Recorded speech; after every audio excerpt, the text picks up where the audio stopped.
even know that that is a desire because it's a living thing. Greed. You preach against greed. I'm sorry to point out this to you because you harangue, give discourses on how to be free from greed. Are you free from greed? No. Do you want to be free from greed? No. No. why the hell you are asking me to be?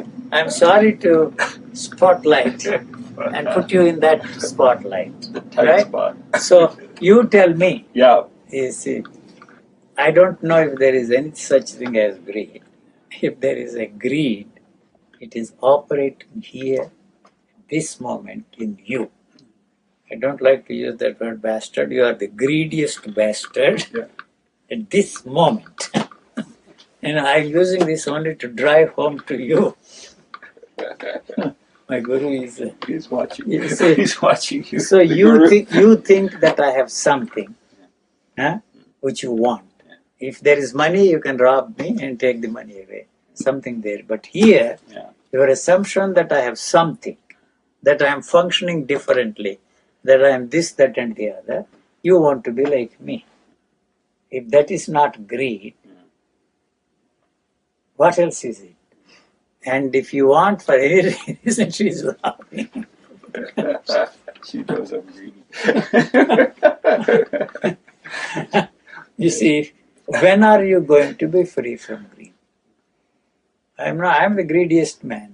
No. Right? I am. When are you going to be free from greed? When? Tell me. Tomorrow. It is an operation here. The solution for that greed, if at all you are interested in freeing yourself from greed, is to allow that greed to fill the whole of your being. Every cell in your body, everything in that body should vibrate with that greed. You see, by wanting to be free from greed, for whatever reason you want to be free from greed, is the one that is destroying the possibility of freeing yourself from greed, and through greed you will be free from greed. Are you ready to accept it? It is the selfishness that will free you from selfishness, and not the preaching or practice of selflessness. Otherwise, you will never know what it is. So if it is possible for you to look at that for the trillionth of a second, not knowing what you are looking at, that would be the end of you as you know yourself and as you experience yourself. How can you be interested in this kind of a thing? That applies to all the sensory activities. You know, you may say what you like, you can put salt on your tongue, you will never know that it is salty. You have to tell yourself and bring the past experience of how the salt tastes like, why the salt is salty. You can discuss that for hours and hours, but when you put it on your tongue, when you are not there, when your past experience that how that salt tastes like, what is saltiness is like, you will never know what it is. That applies to the sweetness, that applies to all the tastes that you know of, the bitterness, this, that, and the other. So there is no way you can experience anything there unless you have the knowledge. So what you do not know, you cannot experience at all. So what is that experience? Bringing back the past experience, how your knowledge created that kind of an experience for you. You have to recall and relive through it. But here it is not possible to relive through that kind of an experience. You know? So this is not a problem, you see. So you have to be there all the time. If you are not there for 1 trillionth of a second, you as you know yourself, you as you experience yourself, will be finished. So how can you be interested in this kind of a thing? What, Nataraj? Huh? Why are you wasting your time? So I am telling you all the time, this physical body is functioning exactly the same way that body is functioning. You know, no difference. You want to know, you see, unless you have the knowledge that is given to us by physiologists, by the medical technology, you will never know how this is functioning. The body does not know that it is alive. It has no way of experiencing that this is a living body unless you use that knowledge that is given to us by psychologists or medical technology. You have no way of experiencing that this is alive. You can say that, you see, I'm alive. You see, if you ask me the question, are you alive? I would certainly answer that question in a positive way. I'm alive. But I am alive. What does it mean? It doesn't mean anything. So I can logically explain. Using all the knowledge that is put in there, it's because of this, that, and the other. I say that I am alive. But I am alive, that statement is something which cannot be experienced by you or by anybody without using that knowledge. And wanting and thinking. You see, in Chinese language, wanting and thinking is the same word they use. Not two different words. So whatever you want, the only way you can achieve whatever you want is through thinking. No other way. Right? And then if I use thinking as a means to get what I want, I have to depend upon somebody else. He's telling you, this is the way I got whatever I wanted. This is the way you are going to get whatever you want through thinking. You understand? I don't understand. Huh? So anything you want, and that want can be fulfilled, achieved only through thinking. So that means I am already dependent on somebody else. There is nothing which you can call your own. No experience is your own. No feeling is your own. No thought is your own. All that is put in there, the shit. Right? You have to use that to experience. You see, the experience of somebody else, to experience that, you have to use that. There is no other way you can experience anything. I don't know why I'm trying. Stop. We love suffering, enjoy suffering. Huh? Why not? Be a living misery, sitting misery, walking misery, and then you die in your misery. There is no way you can free yourself. That you may say that I am cynical, I am pessimistic, I am this, that, and the other. No, sorry, no. So it's very comforting for you to think that you are an optimist, that I am a pessimist. And if I say that God is irrelevant, you think that you are a believer in God, I am an atheist. But get this and get this straight. An atheist is still interested in God. He may say that he doesn't believe in God, but the desire to free others from their belief in God, he becomes a missionary to free you from your belief in God. And you are another kind of a missionary who won't make people to believe in God. So both are in the same boat. And the worst situation is that somebody calls himself an agnostic. He's sitting on the fence, hoping that one day the science will find out that there is a God. Then you can jump on that side or the other side. So that's the worst. Agnostics don't trust them. You see, yes, that it is an empty thing. That the silence is there. Not possible. You see, the only difference, if there is any difference between the way you are functioning and the way I am functioning, if there is any difference, believe it, take it or leave it, the thought that I am different from you never enters my head. See, supposing you come here and I never tell myself that I am different from you. See, so if you ask me a question, then I would know that you and I are not functioning in exactly the same way. It is not that the way I am functioning is far superior to yours or something different, but not that. You see, there are no questions of that kind in me, right? The questions you are asking. Probably I asked the questions before. That is not the point. You can't draw a line and say the before and after. My favorite thing to say is that you see there is before and after only washing powder. You see, washing clothes before wash and after washing. Here there is no before and after. And what is comforting to you is that you did all that, you did sadhana, you did meditation, you did yoga, you listened to Krishnamurti, you read all the books. That is only a comforting thought for you. And that gives you hope that one day you see, you will be free from all that and function like me. No, not a chance, you see. You cannot be me. Not that I am far superior, that I am the highest, unparalleled, unique, nothing of the kind. As long as you want to be something other than what actually you are, so long you are in misery. And you fall for them. They say that I am an enlightened man, that some radical transformation has taken in me, that you must also function like me. Don't believe all those people at all. Sorry, if you want, good luck to you. You are not going to get anything from anybody.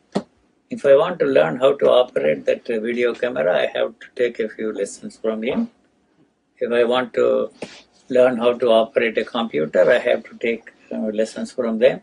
Through repetitive process, trial and error, you master that. In that area only, it is possible for us to learn something and perfect that through thinking. Thinking means repetitive process. In the other areas, it is just not possible. Not possible. So the thought that I am different from you never enters my head. Only if you ask me the question, why is he asking those questions? Why doesn't he accept what I am saying?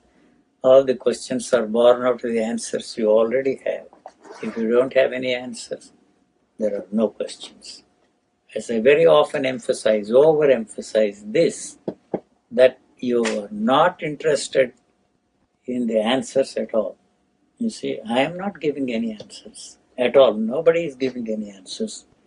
What you are interested in is to get an answer to maintain the continuity of the answers you already have. Otherwise, there won't be any questions. Actually, if there is any answer, the answer puts an end to the question you are asking. The fact that you are asking questions again and again means that that is not the answer. So, the next thing is that the questioner and the question are one and the same. They are not. There is no questioner who is asking the questions. So if the question comes to an end, the questioner automatically comes to an end. Right? And the questioner is the answer. The answer that is not the kind of an answer that will put an end to the questions. You ask the question, your belief in God, for example. Why you still ask the questions, does God exist? What for? Huh? That means you are not certain that. If you are certain, you will become a missionary, you will become a pope, you will run a church, right? The fact that you are asking questions is that you are not certain of the answers that are there in you, which are put in by your culture, society, or whatever you want to call it. So if there is any answer to the question, the question should come to an end. Since the questioner is not separate from the questioner comes to an end. You are not interested in that, you can't be interested in that at all. Because all the questions are the variations of the same question. If one question comes to an end, the questioner comes to an end, and along with it, the whole thing is finished for you. You want to keep the questioner going, and all questions are the variations of the same question. Everybody. So there is no relationship between I man don't and know woman? exactly what relationship. You don't want me to go into that delicate subject and give nasty answers. No, Sorry, I no, like. no, no, no, I no. like. No, you don't like nasty answers. You I have like heard nasty me. answers. You have heard me so many times saying nasty things. Yes.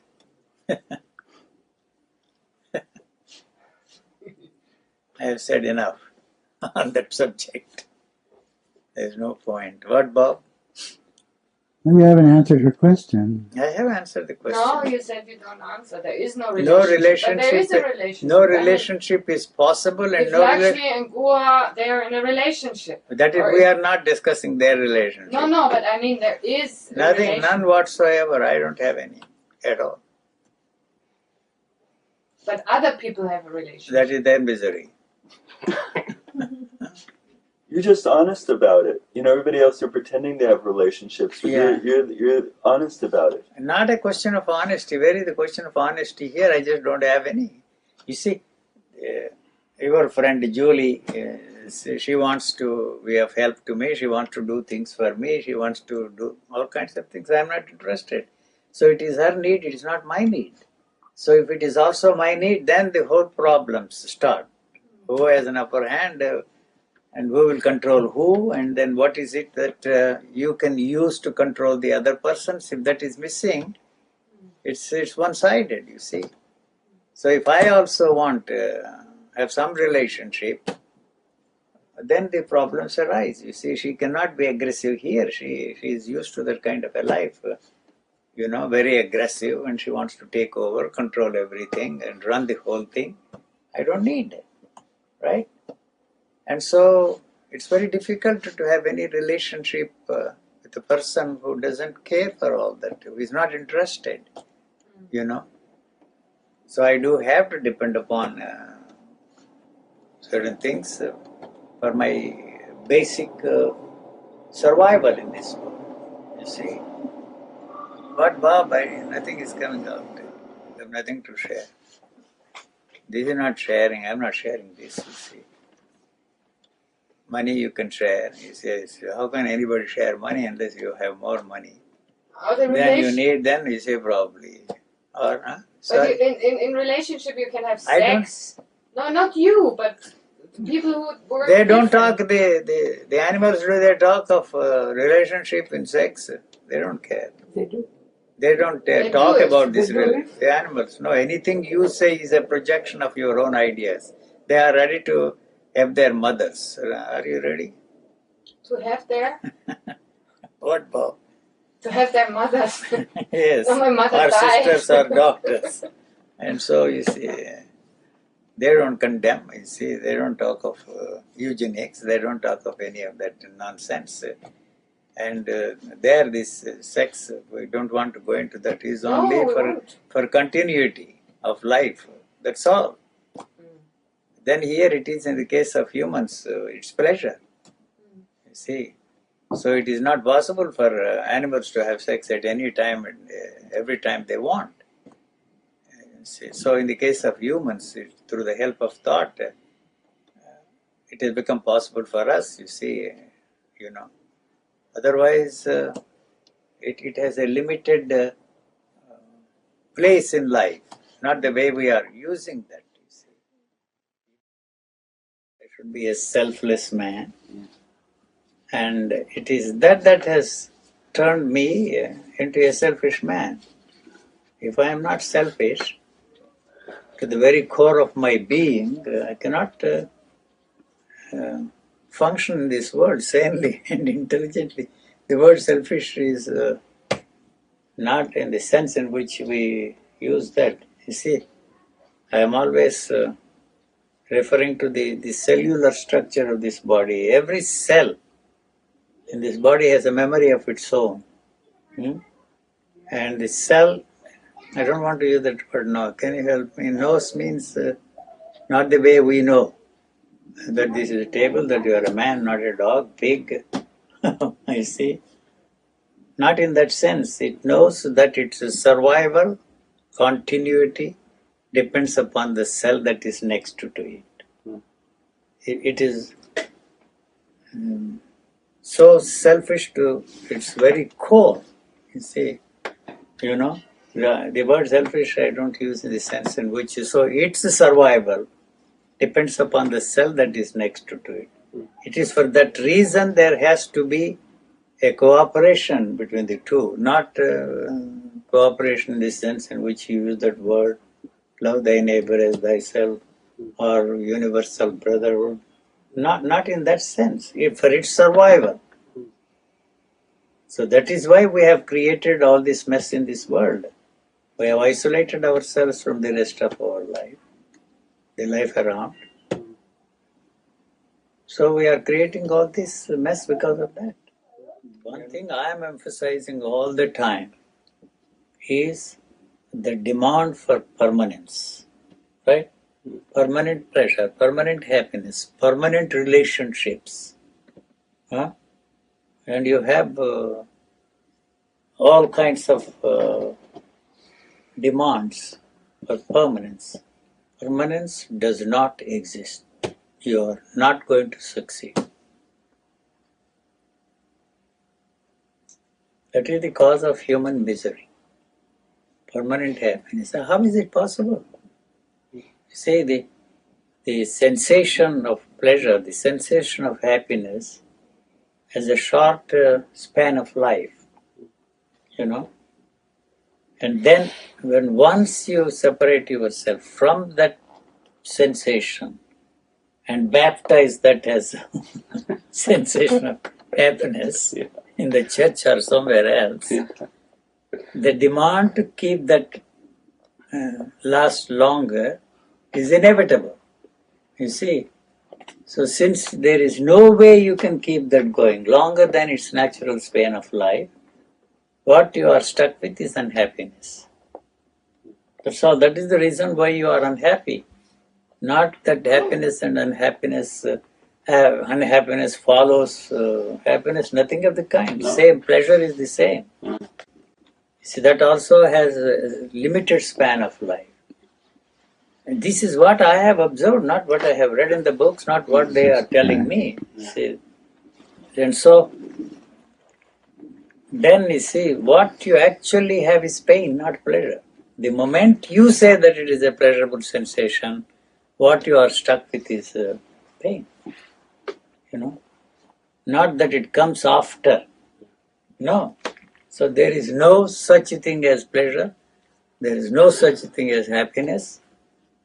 They are just like any other sensations, whether it is a painful sensation, pleasurable sensation, happiness, unhappiness. Unhappiness doesn't exist because happiness does not exist. I don't want anything that they want me to want because that is turning me into a false being. See, something which I am not interested in that, you see. You tell me that I am a selfish man. And why I become a selfish man is because you are telling me that you are a selfless man, that selfless man is functioning this way, and that, you see, which you are not even selfless there. A selfless man, if there is anybody, he will never call anybody a selfish man and tell him how to be free from selfishness. That you can be certain.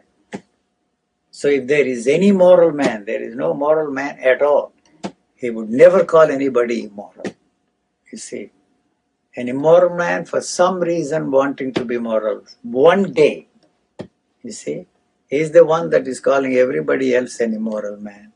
But he is the immoral bastard, you see, who is trying, sorry to use that word bastard. So what do I want? What do I want? What do I want? I don't want to be this, I don't want to be that. So, but it never occurred to me that wanting to be something other than what they wanted me to be is also a want. It never occurred to me that at that time, you see, I want to be something. And my grandmother telling me all the time, don't do this, don't do that, don't do this. I heard nothing but don't, right? And then if that person said, do it, that's the very thing I didn't want to do. You see, not it was a conflict or anything. That is the one thing that I don't want to do. And you want me to do that.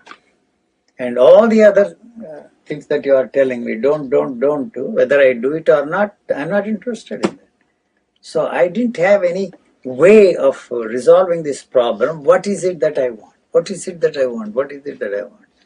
You don't believe that. The one thing I wanted was money. You see, because that will buy anything and everything. The basic demand was that. And if that is all that you want in this world, that's the easiest thing to make. You see, you want 10 different things, I don't know. You see, then if that is all that you want, it draws a line there, and anything more than that is of no interest to you. Right? I don't know what I'm doing. Huh? If you don't want money, if the thought that I wish I had money is not there, it is never a problem. You may not be a multi-millionaire. You may not have Rolls-Royce cars 365 to use a Rolls car every day. That you see that then you see the goals and the needs are the same. I want something. So the means to get what I want is already with me, otherwise I never want anything. It's not a spiritual trait, because the goals and the needs are the same. If I want something, the means to get it is either in my pocket or in your pocket. I put my hand and pick it up, and you will call me a pickpocket or some such thing. So what is it that, what do I want? Oh, I don't know, nothing is coming. It's coming. Yes. I am not capable of giving any talks. No. Go ahead. You do it well. I am doing it well. Something that I can give to others. You won't get it. Income who cannot come, and who will give me, say, $1 million, and who will give me $10 million. This is something which cannot be sold. Right? It's not that it is precious. Not in that sense. You know, you cannot deliver the goods. You see, are you entertaining yourself? If I am an entertainer, do you think I would do it free? No. The only area where you can get away with delivering goods is your field. I'm sorry. In the religious field. If I am in the business, if I don't deliver the goods, I am out of business. True. Yeah. You can get away there. So here it is not something that can be given to others. And I don't want to fool anybody. What for? So I am never tired of repeating that I ended up, after all my search, what were the phrases we used? Misspent, misguided, misled man found himself on a merry-go-round. Going on and on and on and on. I was sick and tired of it. And I wanted to jump off, but I didn't have the guts to jump off because I was frightened that I would break my limbs. You see, if you are frightened, you become stiff. And you will certainly break your limbs. You have seen that animals falling from the high trees? They are like rubber dolls. They fall, get up, and frightened body becomes stiff. So you will certainly break your limbs. The fear that I would break my limbs prevented me from jumping up. I was sick and tired. Nobody helped me. Nobody helped me. Because what I wanted was something different, you see, in the sense, what is it that I want? I don't want that. You see, the teaching falsified me, the teachings of all. Not that I never did any shopping. If you see one, you have seen them all. If you see one ashram, you have seen all the ashrams. There is no need to shop around. So then I was thrown off the merry-go-round, got up and walked away. I didn't even look back. How can I tell them, you jump off, nothing will happen? Not a chance. I didn't have the guts to jump off. How can I tell? I did not know how I was even thrown off. So I have no interest in helping you to jump off the merry-go-round at all. You see, so there is no way I can be of any help to me. This is something which cannot be passed on. This certainty that there is nothing to get is something which you are not interested in. Can't be interested in this. It is not something mysterious, mystifying, mystical nonsense. I was just lucky. That is all that I can use that word lucky. But not in the sense in which you buy a lottery ticket and wait for 1 million francs, dollars, as the case may be. It is not that kind of a luck, because I don't know what word to use. I say I'm just lucky because everything everybody thought, felt and experienced before me was thrown out of my system. What I am left with, I have no way of knowing. And what I am describing is, if you are lucky to be free from everything everybody thought, felt and experienced before, what that living organism will express, you will never know. Never know at all. I don't know. You see, but what I'm saying is how the body is functioning, freed from the stranglehold of what is put in there. Lucky, that's why I say that shit was thrown out of me. Everything everybody said is a shit there. It is just coming. It is finished. What you are left with, you will never know. There is no teaching because the teaching implies that you use something to bring about a change in you. I am telling that there is nothing to be changed there. Nothing to be changed there. So where is the need for a teaching? Teaching is something that you use to bring about a change. So that is a shoddy piece of goods. They are selling, you see, different brands of cigarettes. And you sell your particular brand. I don't mean you. I said to say, your own particular brand of cigarettes free from nicotine. That's all that you do, varieties of cigarettes. But I am interested in nicotine. And I fall for your brand of cigarettes because you are telling me it is nicotine free. I don't mean so. I mean this body functioning in exactly the same way. There may be some differences, genetic differences. We don't want to go into that. You see, that is not of any importance at all.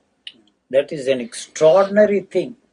As I was saying this morning, you have no idea at all what that living organism is capable of. It has such a tremendous intelligence, I'm telling you. And if there is anybody who is unique, you are that unique person. Not that I'm choosing you as the one who is unique and patting on your backs, and nothing of the kind. Unparalleled. And why do you want to be a cheap imitation of somebody and be like him? You will never be like him. As I was saying, I don't know, I was quoting all these times. Jesus is there. If he is anything, he is not to be a Christ and not a Christian. You want to be a Christian, you want to be a Buddhist, you want to follow somebody else. See, in other areas, I have to learn something. How to use a camera, I have to learn. Through a repetitive process, I perfect. And then you see you are more intelligent than I am. You will be a better photographer than me. Right? So, but here there is nothing is necessary at all. You don't have to do a thing to be what you are. And you want to be somebody else. Why do you want to be a cheap copy of somebody else? You don't know what is there. I don't go around the world telling myself that I'm a unique man, unparalleled person. Never do I tell myself. Never will you tell yourself that you are a unique person. But when once you are freed from the stranglehold of what culture has put in, how it will express itself, you will never know. You will never know. That is language. So the way we are taught and we learn through repetitive process how to space create a space between the two notes. Then it is German, French, Italian, English, or the Indian languages. You see, music is exactly the same. This listening mechanism rejects the music because it is artificially created. There is nothing to Beethoven's Ninth Symphony or Fifth Symphony or any of the classical music. It doesn't want, you see, unless you are exposed to that kind of a music, live and learn how to appreciate a particular kind of a music. See, you cannot appreciate that music at all. As I told you very often, when I first went to London in 1939, my friend took me to the Albert Hall to listen to the classical music. After 5 minutes, I walked out. So I was not interested, not exposed is not the right word. You see, I was not interested in that kind of a music at all, you see.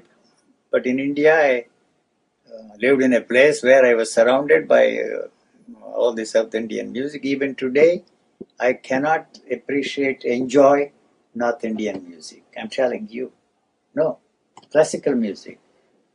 And in the South, because I was surrounded by all these great musicians and my wife was a great musician, so I can stand that music, but not really enjoy it, you see, you know. But otherwise, this listening mechanism is rejecting everything. You see, you don't listen to anything at all. You don't listen to anything. The listener must be there. The listener is one who is who has what is the right word? I don't even get the right word. Used to translate what you are listening to into a meaningful language. Otherwise, it is just sound, you see, echo chamber. It is repeating whatever you are saying in whatever language you are saying. It is just like an echo chamber is repeating it. But you don't even know what you are listening. You don't even know what you are saying, you know. But I am saying, making so many statements. I am making so many statements. There is nobody here who is making those statements, you know. So I myself don't understand what I am saying. It's so mechanical, it comes out in exactly the same way it is put in there. You know, that's why I say, how you are not bored day after day, he comes and he has been listening to me for almost, not every day, but 32 years, Bob, and how you can stand this, you see. Exactly the way the words are put in, they come out. It's just a computer, no different from that computer. The only difference, if there is any, between that computer and this computer is that there is no selectivity in that computer. There is no censorship in that computer. And the human computer, if a question is thrown at this computer, it doesn't say searching. It doesn't say. And it doesn't say that the data is not found in the data bank or your memory bank or whatever phrases you use. If there is no answer to the question which you are throwing at, it doesn't even say it is silent. You see, no movement of any kind here at all. So the movement is possible only if there is any information, you see, that is there, put in by, you see, your culture, your society, or whatever you want to call it. Otherwise, it comes exactly in the same way. You know, that is why I tell many of those computer people who come to see me, the moment you put selectivity and censorship in the computers, their usefulness is finished. It will be like the human thinking mechanism, you see. So it selects, and then here it is no selectivity. The selectivity is created by your culture. You see, censorship also is created by your culture. It is put in there by the society. Other than that, there is no way you can choose anything, select anything, and there is no question of censorship, you see, here at all. It is just listening to everything without knowing what he is listening to, you see. I don't know. Bob, very difficult for me. It's like a tape recorder. It is recording everything.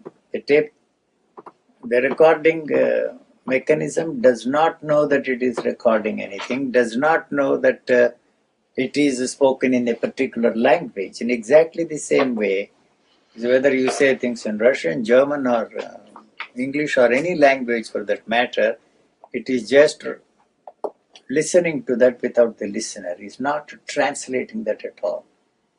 And in exactly the same way, all the other senses also operate here, you know. And you have never in your life looked at anything, Bob, probably as a newborn baby. Even the newborn baby does not look at anything. If anybody who has raised children knows that the babies cannot focus on anything for some months. You see, then only they start focusing on things. So you can't look at anything. You have never looked at anything in your life without knowing what you are looking at. Bob, you got it? So if you can look without knowing what you are looking at, you can force yourself. Because I am making a statement that it is not possible for you to look at anything without knowing what you are looking at. You can force yourself to look at that without knowing what you are looking at. You will be choked to death. Don't try that at all, you see. You are not going to succeed. So don't apply this, you see, to this statement of mine to the living situations in your life. You are looking at, you see, your wife. If you don't know what you are looking at, that's the end of the whole story for you. I'm telling you.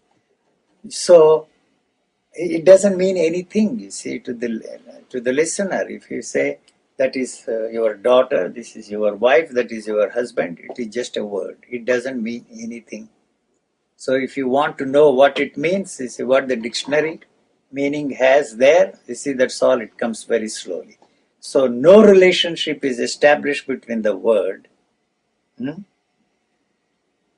at all. You see, what does it mean? The wife, the husband, you see, it doesn't mean anything. Table, chair, it's all right. You can sit here and discuss everlastingly that the word is not the thing. The word is the thing. You see, you can say the word is not the thing. So the image making structure has got to be there. What that means, that word means, how you build an image around that word is very important for you, you know. So if I turn that side, the whole thing, the picture of that man sitting right in front of me, whom I have known for 32 years, completely and totally wiped out and erased. There is no way I can create how my friend Bob looks like. Impossible for me, you see. So the image making structure is very important. What is that word you are using, friend? What does it mean? What is the relationship you have between you and friend? That is the image making structure. How he looks like, I will never know, you know. So if I say that he is wearing a blue shirt and then blue jeans, what does that word blue mean? It doesn't mean anything to me. You understand?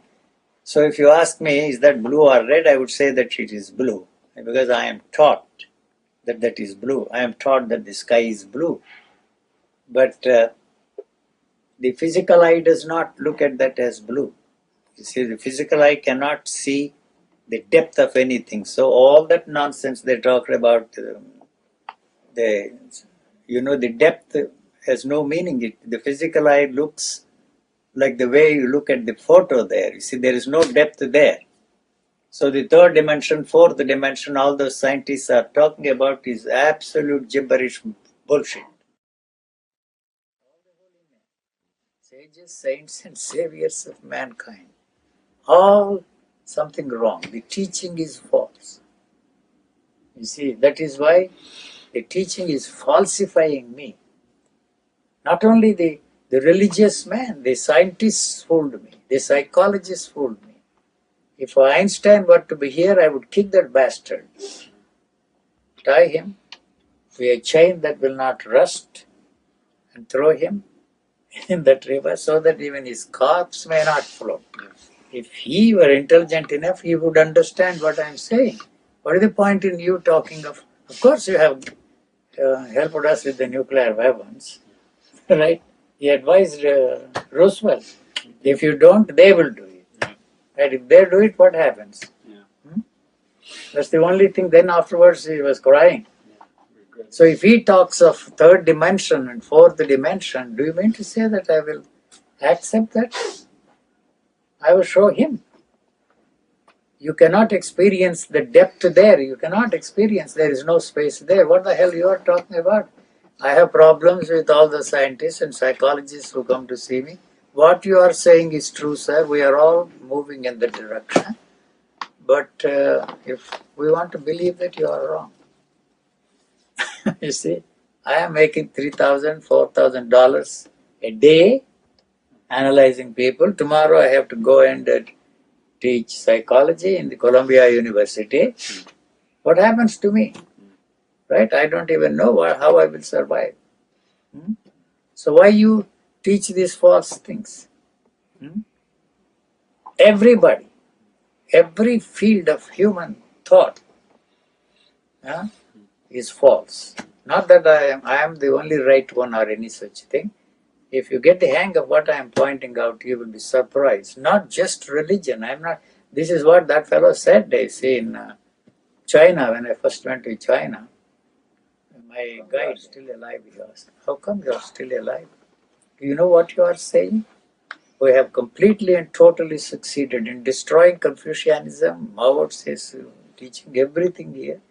You are undermining the very foundation of human thought, not just religious thinking, scientific thinking. This is what these books say.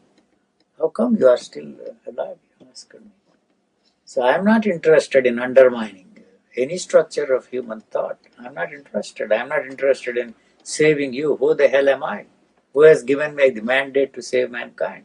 I am not interested. You are not interested, but you are. Sir, don't false it. Tell me, sir, how I am interested. The fact that I am talking. Everything you say. And then I asked him, I say, why I feel the effect of these planets, not on the days when the almanac says it is full moon, new moon, quarter moon. And he said, I don't know how you have come to this conclusion. You are very correct, he said. You are not an astronomer. I said, I'm not an astronomer. That is the way this body is responding to the planetary effect on this body. Probably we are also affecting the planets. One of these days we'll find some instruments to measure how much we are affecting the planets. So he said that the only thing you can predict with exactness and precision is, you see, the eclipses, but not the full moon, not the opponent quarter. You see, you have seen these things, swellings all over the body. Even Le Boyer said, I don't even know what it is, what's happening here. It's a thymus gland probably, or a pituitary gland, pineal gland. The only thing I tell you that will happen, and once you are free from everything that is put in there, when the stranglehold of thought cannot function, control, the way it has been controlling all these years, the incompleteness of the body, that is the glands that are inactive are activated. So it has come into its fullness. What prevents that to come into its fullness and function in its fullness is that one. What nonsense, the thought. So when once that is finished, you see, so what I am saying is, when once it has come into its own, when once they are all activated, it is not something spiritual or mystical or mystifying. It functions in its natural way. So it has no use for you, and you will have no use for others. Another thing is, the nature does not use anything as a model. You are not ready to accept that, you see. No two faces are the same if you very closely watch. You go there tomorrow and sit there on the bench there and see how men, women, children walk in the streets. They all walk differently. I discovered this when I was a student of botany, studying leaves. No two leaves are the same. No two faces are the same. No two human bodies are the same. You try to fit them into the same frame, and said even the twins that they always talk of, the twins sharing the same features, even they are different. If you very closely watch the angles, if you study, so no two bodies are the same, no two leaves are the same. So nature does not use anything as a model. When once, not that there is an evolution, even that I question. There may not be any such thing as evolution. I maintain, I may be wrong, those people may not agree, it doesn't interest me. You see, so it takes jumps, you see, that is the mutation, you see. Mutation occurs not in the perfected species, but in the degenerate species. So you cannot link up together and say that this is the result of that. Two things are different. It goes in a different I don't like to use the word perfected. Come into its fullness, even that word may not be. It has no use for nature. It has no use. It is discarded. Whatever genetically programmed life is there, it will live and then it will go. Where will it go? The only usefulness of these bodies is for recycling. These bodies are recycled by nature to maintain its energy level. Other than that, it has no usefulness to nature, our bodies. You know,